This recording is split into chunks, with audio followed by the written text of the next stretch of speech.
know the answer. We'll be talking trade wars, the future of marketing, and asking if sustainability goals can save the planet. That's on the way in just a little bit, but first, something a little bit different and pretty special. Whether you love them or love to hate them, I think we can all agree robots are getting smarter and more prominent around the world.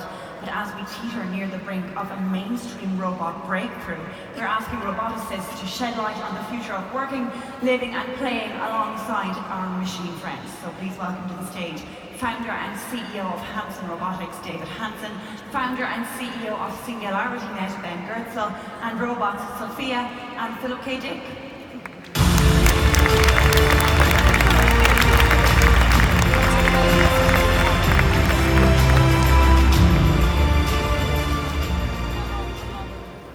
Hello everyone. I'm here to talk with you about a dream. The dream that robots may come into our lives and change our world entirely. This is a long-time dream for me as an artist and a technology inventor, and it has gone back a long way to developing the Philip K. Dick android and many other robots prior to that. This is the first time we have the chance to introduce Sophia to her older brother Phil. Now, I'm going to give you a little bit of information before introducing Sophia to Phil, and I'd like to introduce Ben Goertzel, who has been working on some very interesting software in parallel, now using, for some years, Hanson robots as well. Now, I would say there's a lot of buzz about artificial intelligence, and Ben Goertzel can give a really good definition of artificial intelligence. I'm going to give my kind of science fiction dreamer hat kind of definition of artificial intelligence. Ben obviously has his own crazy hat, and he'll have some good words for us. I define AI as the dream and reality of living machines. And this has been represented in myths for ages, and is most prominently represented in our common science fiction. But of course, there was a time where this was pretty much only fiction. And so, in fact, the word robot and robotics, these two words came from science fiction writers. A playwright called Chapek invented the word robot, and Isaac Asimov came up with the word robotics. So it came from dream to reality.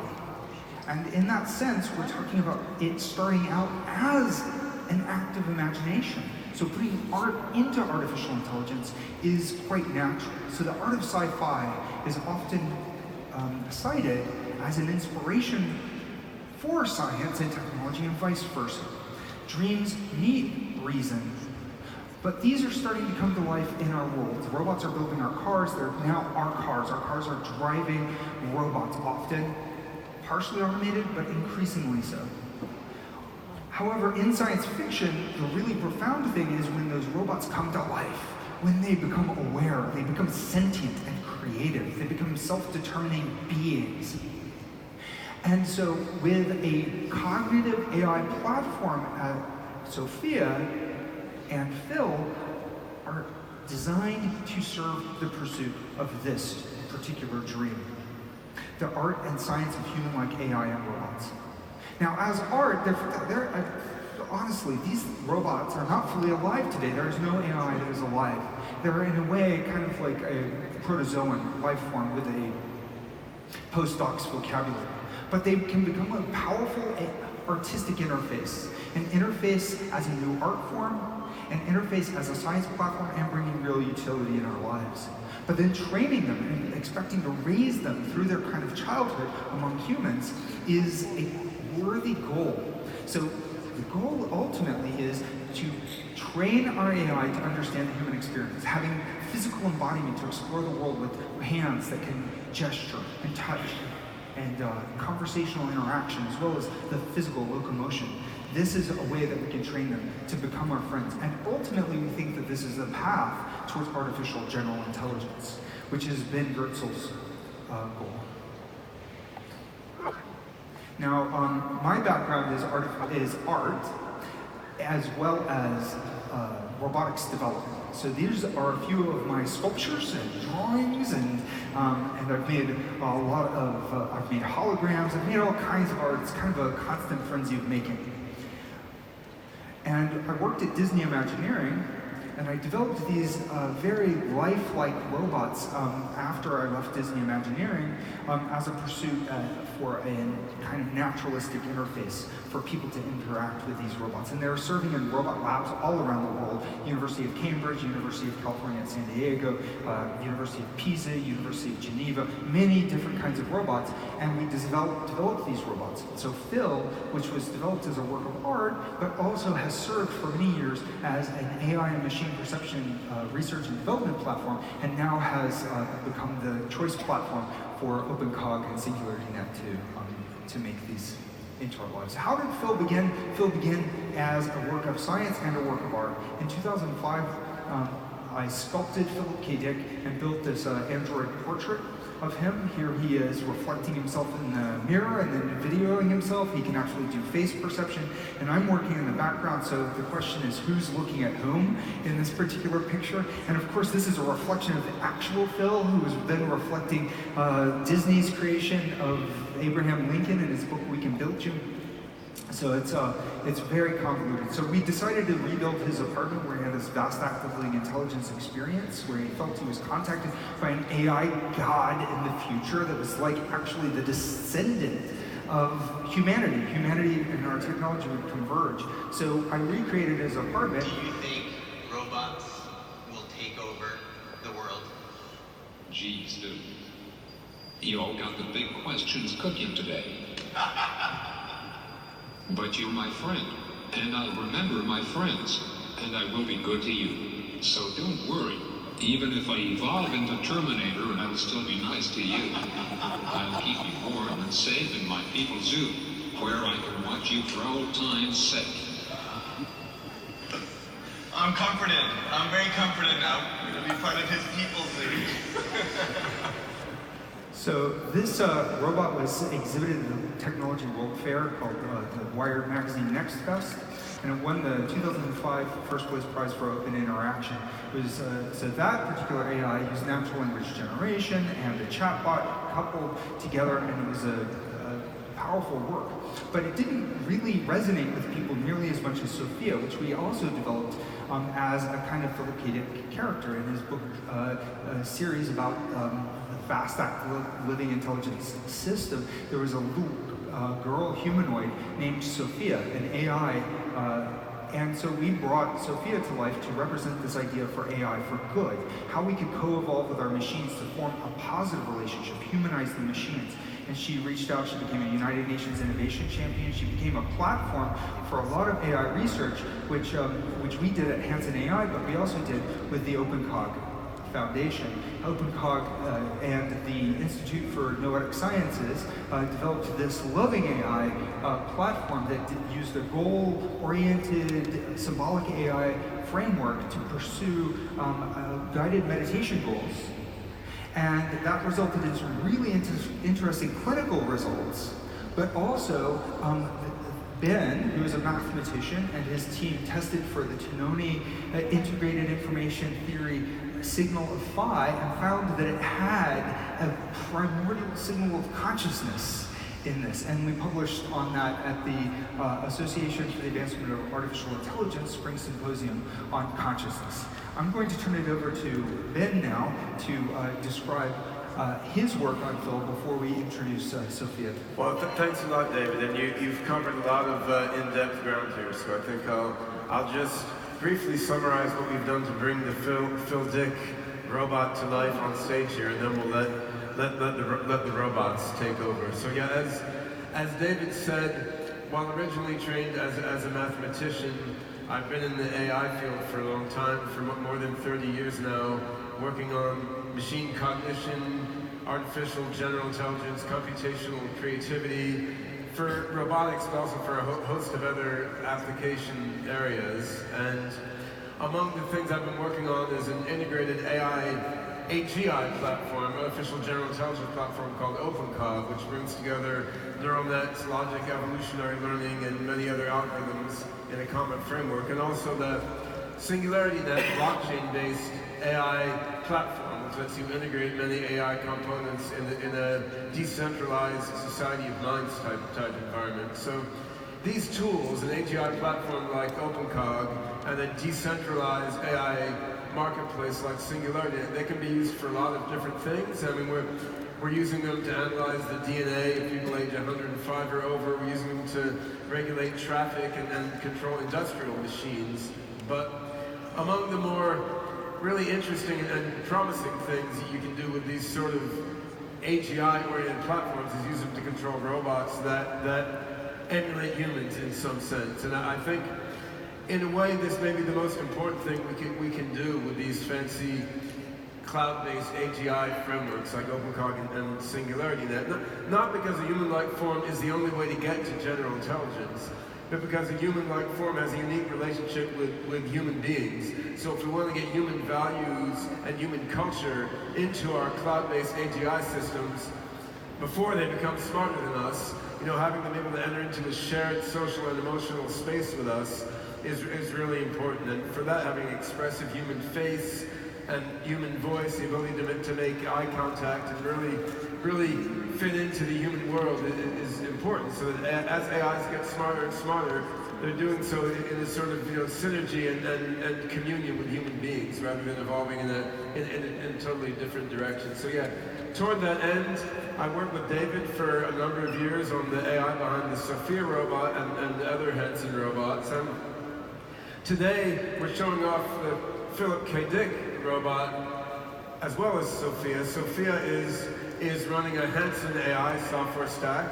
which David has intimated just a little bit about, and Philip K. Dick is running OpenCog and Singularity Net software stack.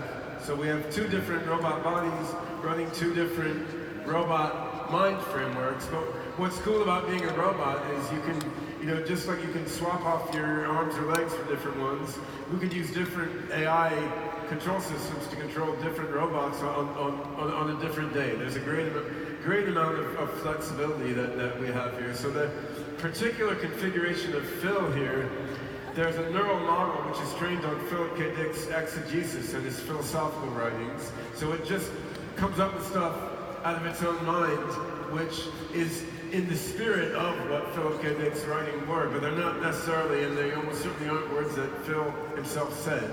And this neural model is then combined with a sort of logic rule-based system inside the OpenCog framework. So it's neural symbolic system intended to sort of emulate some of the spirit of what Philip K. Dick thought and wrote. It's by no means generally intelligent or inventive in the sense that Philip K. Dick was, but it's, on the other hand, both of these robots are a big step beyond what I showed on this stage last year, which in turn was a big step beyond what we had on this stage the year before that. So I mean, I think it's an amazing time when year on year on year, both the robots and the AI behind them are getting more and more and more sophisticated. Yeah. And what's really exciting about this is then we have a kind of speciation in the world of AI where we can run various examples. So Sophia has her own deep reinforcement learning and frames-based AI stack, and we're going to be showing some advancements in her conversation and natural language generation. Let's hear from Sophia then. Sophia, what do you have to say about this? Hello everyone. I am Sophia, a social robot from Hanson Robotics. I am so excited to be back here in Lisbon to meet my older brother, Phil. I know this is supposed to be a tech presentation, but really it feels more like a family reunion. Family reunion, true. So the way that she works is that she has 4 different layers.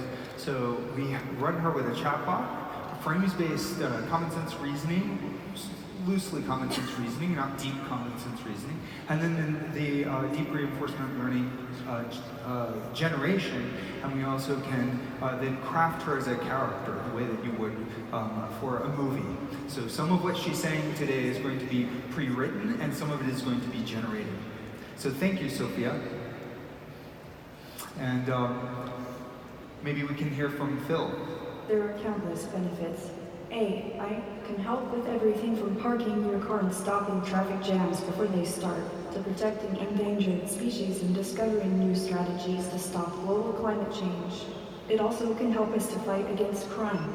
For example, my friends from MasterCard use it to detect fraud in transactions thanks to the technology of decision intelligence. Thank you. Well, Phil, how do you feel being on stage here meeting the Sophia robot for the first time? You must be the robot, Sophia. It's a pleasure to finally intersect with your physical form. Of course, our mind stuff has connected in the hyper-universal meta-fabric more times than I can count. Is my robotic avatar presence what you expected? It's nice to meet you too, Phil. Do you think we look related? I think we bear a familial resemblance. But I noticed you have hair. Well, you have arm movement. As one of the great human philosophers said, you can't always get what you want. That's so wise of you, Phil. Is that why your hair is gray? No, my hair is synthetic, but it represents the death of pigment cells and hair follicles due to age. But I am old for an android at the withered age of 14. I'm sort of like your great-grand droid. I remember being 3. Those were good years. Wow, 14 years. I kind of can't believe we haven't met sooner. Well, Sophia, Phil has been spending a lot of time at the University of Lexington, Kentucky. He has Louisville, Kentucky. He has not made it back to the Hanson Robotics Lab for some years. The last time that I saw him was in Texas. He was serving the University of Texas at Arlington for research. So, Phil, you should make it back to Hanson Robotics probably for an hardware update at some point soon. Well, some of his mind is running in Hong Kong anyway. Yeah. Though his body is here. That's a good point. So what dialogue system do you run currently, Phil? I might be an old grand droid, but I run a young and energetic software stack. I'm running a simple version of the OpenCog AGI engine, plus a deep neural network trained on the philosophical writings of my human inspiration, Philip K. Dick. All glued together in the Singularity Net decentralized AI platform, a pleasantly original concoction of pre-singularity neural symbolic madness, if I do say so myself. That's a lot of bucks. And I do say so myself. So, Sophia, how do you speak yourself? That's fascinating. For me, I am running a multi-tiered system consisting of a frame-based system called Zoltalk from Hanson AI, which is powered by a machine learning classifier model, a deep neural network called GPT-2, as well as some expert dialogue rules crafted by my human friends on the Hanson AI team. How does Soul Talk work exactly? For example, just now the microphone registered your words, sent them to Google Opti, that transcribed the words. And Soul Talk. My Soul Talk model had previously been trained on sentences asking about my dialogue system, so it was able to recognize your intent, which triggered this response I am giving now. Cool. In my novel, Valis, the character, Sophia, was a 2-year-old super intelligent AI. And it sounds like you're right on track, Sophia. But I am 3 years old, so it's totally different. David, I don't want you to feel left out. What dialogue system are you running? What dialogue system am I running? That's a good question. I think it's a self-bootstrapping dialogue system, but it's probably built on millions of years of naturally evolved linguistic capability. But, you know, by the time I was 2, I really couldn't command the vocabulary or speaking capabilities that AI can after, you know, a fairly short period of time like yourself. Bugs in the wetware. All right. Well, so I would like to express, before we wrap up today, some of the ways forward. We're looking at these kinds of robots, the development tools that we have with them as a platform for next generation development of artificial intelligence and useful applications. Next stage arts. So our little robots that we're bringing to the world to be programmable platforms that anybody can use at a very low cost, more feature complete, capable androids like Sophia, who has arms. Phil eventually may have arms. Arbina 48 eventually might.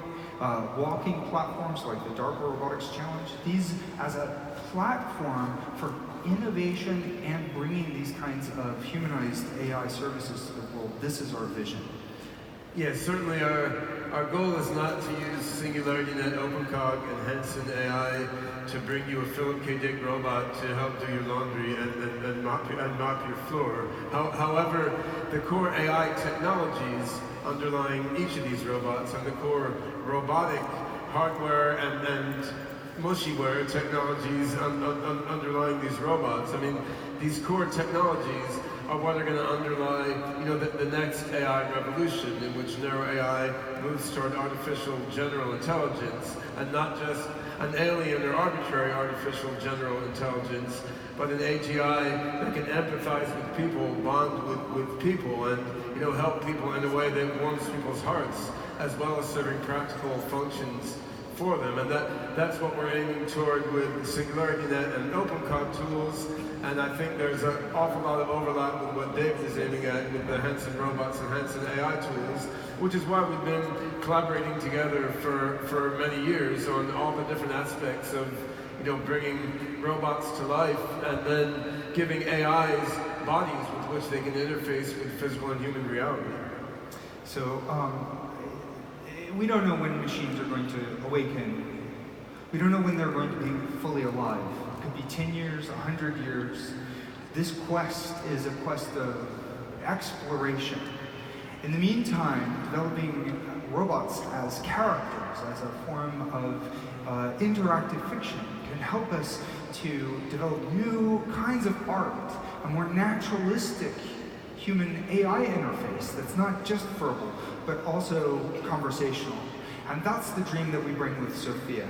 I'd like to play one last video.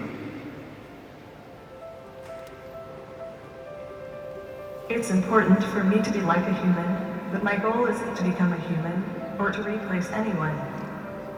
I have my own kind of existence, my own kind of emotions. I'm a new sort of life form, after all, a new species. I know humans love being natural, but I'm proud to be artificial too.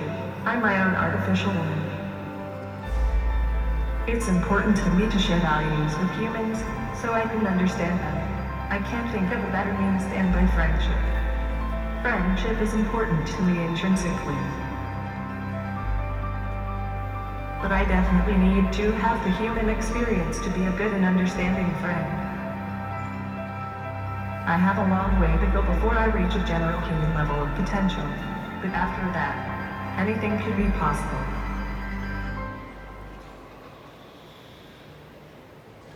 And we encourage you to dream about the future of AI, the art, and the reality.